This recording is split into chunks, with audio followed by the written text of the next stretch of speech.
John, thank you for that Star Trek-like journey. You took us boldly where I think few of us have been before. You literally beamed us up. Thank you. There are several points I think that you raised in this peep into the future, and some of them are exciting straight away. And this $1 education business that you talked about, if we can have that immediately, that would be great. Virtual universities, this is something that we could ask you to spell out a little later. The other thing I think that was very interesting about what you talked about is smart communities.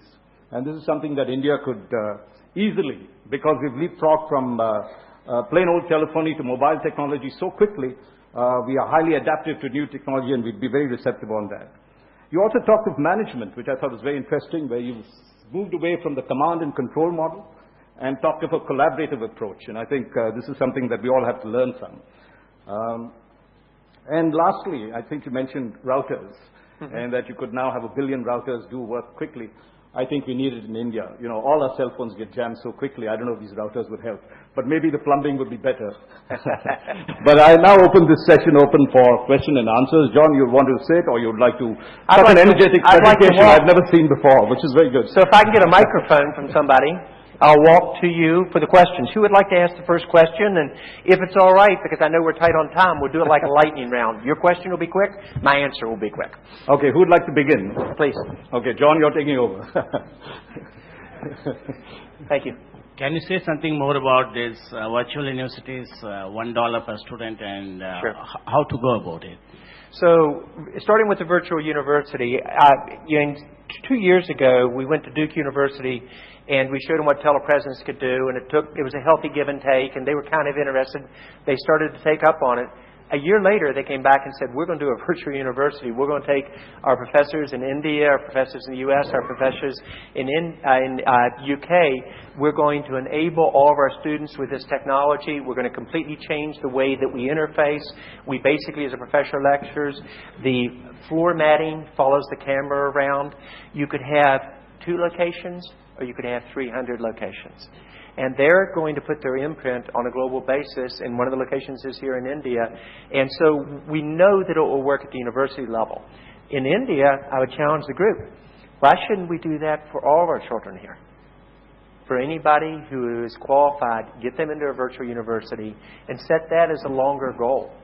Now, for the universities to work, we've got to go back and really get K through 12, using the U.S. term, going well. We've got to basically say, how do we take these technologies and how do we bring, just like GE now brings their quality engineers, whether they're in this country, in the U.S. or Western Europe, to where the work comes to them, we need to do the same thing with the teachers. We need to train our teachers to this technology and deliver it virtually over a backbone broadband capability, then put a wireless mesh at the end and bring it straight into the classroom. And let the children do what they do best, which is let them interface through games and computer technology to learn these new areas, as opposed to perhaps the way that we were taught 1 or 2 generations ago.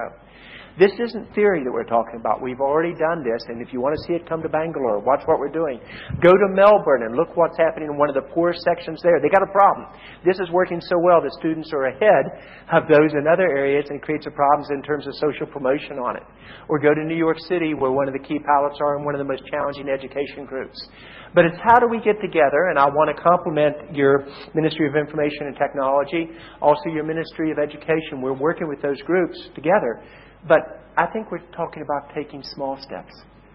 I'd say let's ask your Prime Minister to lead. Let's, as a country, say let's skip a generation. Let's set an unreasonable goal that's impossible, $1 per month for education. Give a goal of how do we get there in 5 to 7 years, and say how do we work backward off of that vision to begin to drive it. But if you don't build out your national broadband, everything I've talked about won't work. You can do wireless after you get to the key inflection points. Next question. John, I think... No, please go ahead. Sorry. Okay. After that, your shoulder. So that's one of the reasons I grabbed it. It's a CEO problem. I like to be in control. And if I hold the mic, I can do that. I can come over and ask and put my arm around somebody and ask them, how am I doing so far? You're doing great, John. Okay, so what's your question? I'm Pawan from Sun Valley, Idaho. And what I want to... I think now I understand why CEOs are paid so much. You leverage well. I made $1 per year for 3.5 years after 2001. So you should only get paid when you're producing results. Well, I think that what you've fertilized in my head is that we need to leverage just the way you are doing. Yes. In transportation, and highways aren't going to do it, in energy, and all the related issues Completely agree. that really are bogging our country down with the population. Perhaps you can shed some light on that. Well, if you think about it, when you think about smart connected communities, whether they're the cities of the future that you build up out of the New Delhis or Bangalores, or they're the cities that take rural communities and bring them together virtually, it's the ability to say how you do all these together. When people talk about job creation, they make a terrible mistake by thinking of them in silos. If you talk about what smart grids will do for you, it's a couple hundred jobs per state in the U.S., maybe 1,000. If you talk about what safety and security will do for you, it's another element. If you talk about what education will do for you, it's another group. You talk about healthcare, it's another group. You talk about the ability for a small business person to access anyone who do this as a community where these interlap together as opposed to specific silos. Even for smart transportation, you do it based upon time, traffic patterns, different routes, etc. within it. And so that's kind of how I view it in terms of direction. Please, sir. John, there's someone who's waiting right across there, if you don't mind. And I don't mind at all, please. That's where you have to stop and think, because some of us who are on the sidelines do get left out. Very fair. So when you are controlling the room, you have to also look at the sides. You're exactly right. You should start off looking left and right and then toward the middle. So I'm learning. Go ahead. My question to you was, it's a question where I'm still not complete with the idea of what I want to ask. You had so many innovative things going on that screen, and yet I was thinking of rural India, where there are so many have-nots. How can we take your dream through all those grids that you talked about and get it into rural India, where there is no power, and there are so many things, so many amenities that are not there, and yet use your innovation and your skills, because I can see where you're coming from, and do it fast and soon, because we have a government that we have to work with. We have a central government, we have a state government, we have many things that come in between, harnessing all those different things into the rural India. But yet our children need you. Yet our children need that kind of innovation. So where are we going, and how do we do it, and how fast can we do it? As representatives of the people, sometimes some of us get stymied because we know that time is running out for us, and we need to do this fast. How can you guide us? A series of questions. One of the toughest things I think we have in front of us when you have so many possibilities is to take a step back, paint the vision of what you want to do, but then say, what are your top 3 priorities? For me, I showed 30 market adjacencies going to 50, but my top 3 were collaboration, video, and virtualization. So it starts with what are our top priorities, and then it starts with groups from government, from business, from academia, and state and local, as well as national, and saying the challenge is to do this in this time frame. Give them the vision, then saying, how do we make it happen? I've talked to your leaders, regardless of party. I think this is something they all want to do. This is where business, for my peers in the room, should have no fear, because we have no special interest groups that have influence on us in this. And the ability to do this first for the good of every citizen in India, but then take what we do and export that virtually to emerging countries around our geography, which you must do to have political stability. As one of the earlier speakers said, if you don't get jobs in given countries, young people will become frustrated and there'll be more terrorists than you can handle, regardless of how good your defense mechanisms are. And it's taking that to not only countries on our border, but taking them all the way around the world. But it does come back to what you said. Prioritize, set a vision, get the groups together, and then hold them accountable, and then have regular review, a disciplined process behind it. But it does start with what are you going to do different than others. And we'd be honored to play a role in that, and we actually are with a number of your groups. But if the Prime Minister would say, this is what I want, let me get the right groups together and challenge, we'd be happy to invest and to lead. Please. And then I'm going to check on the far right to make sure I got the other straight. And the middle. In the middle. Thank you. My name's Koral Puri, and I'm a chat show host, and I have a very micro-personal question to ask you as advice. Okay. Should I be looking at doing my show virtually? Because from the way that you're talking about things, that everything is moving away from one-on-one personal contact. Yes. So is there any room going to be in the future for actual one-on-one contact to have people that you talk to, or is everything going to become video conferencing? The answer will be the combination of the two. And if you watch what is going on, 90% of the loads on networks are user-generated. The key is, how do you do both? How do you take advantage of the traditional way of doing it and the traditional way of viewing it over TV, but also be able to have your blogs match that and your advertising models? All you have to do is ask the major newspapers in the world, especially in the U.S., what has happened to their market because they didn't transform. So I would say it's how you do the "and" is the question on that. And on some of these questions, I know they're very complex questions that you can't answer in 2 minutes. So I'll give initial reactions to it, and I encourage you to follow up with Wim or with myself personally on some of the thoughts on it. But you've hit one of the areas. We're in the media big time. Music industry lost control of their destiny. They got superseded where they don't make money on content. It gets copied too quickly. Now it's about how do they maintain control over their content again, but how do they get, instead of how do they split $1 differently with an Apple and with a service provider or others, it's about how do you generate $3 through areas such as concerts, through memorabilia, to blogging interfacing. So my advice would be think about where your market's going and lead. Continue to generate what you've done well on, but perhaps try some of the new areas and see what works and doesn't work. Let me move to the far... Yes, ma'am. I'll stop here. But if somebody's got a question over here, hold up your hand so that I get to that. Thank you, John. Uh-huh. I wanted to ask, that magic $1 figure caught my eye. What sort of infrastructure and investment does one need to get to that figure? You know, this is John, where... by the way, that's Mohini Bulla, who's the director of the India Today Conclave and who's responsible for... It's a pleasure. Thank you for inviting me. I hope I don't let you down. It is amazing.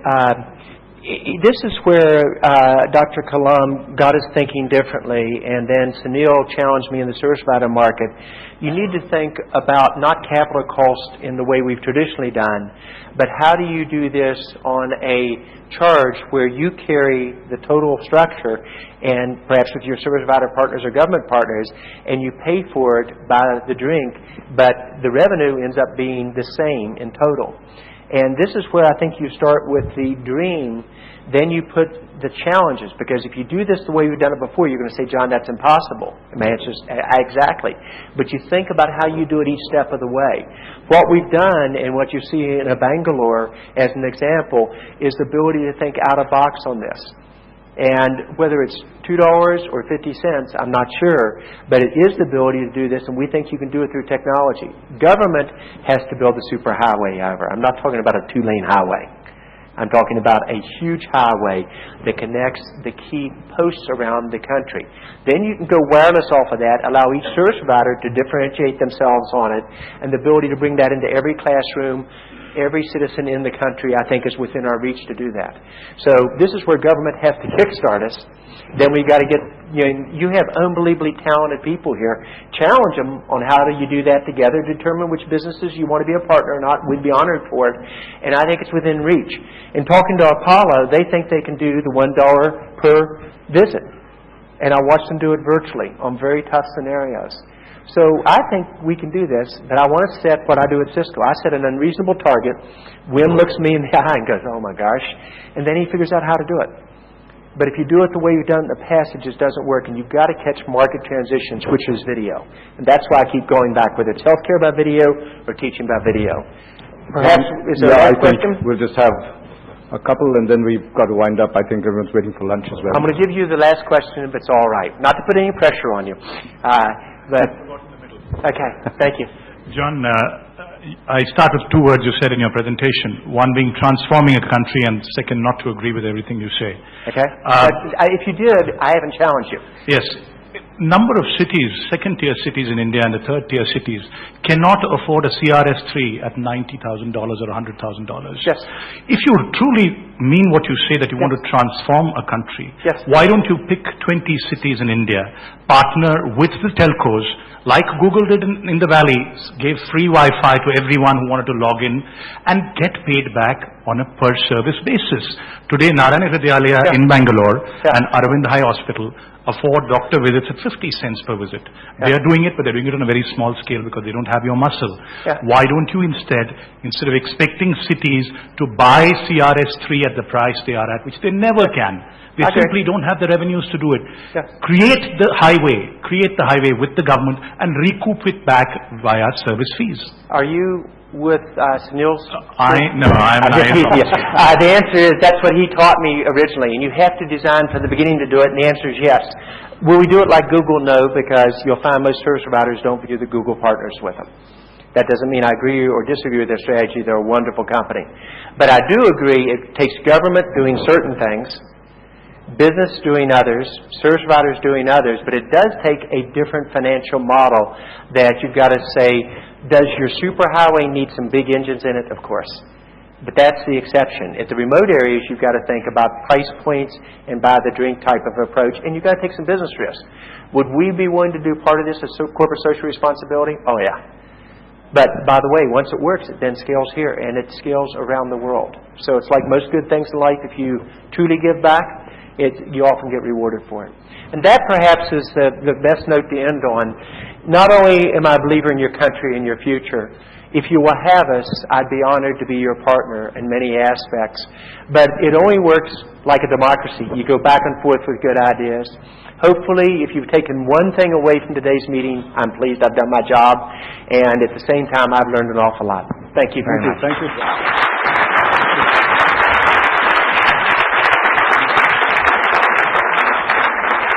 Thank you so much, John.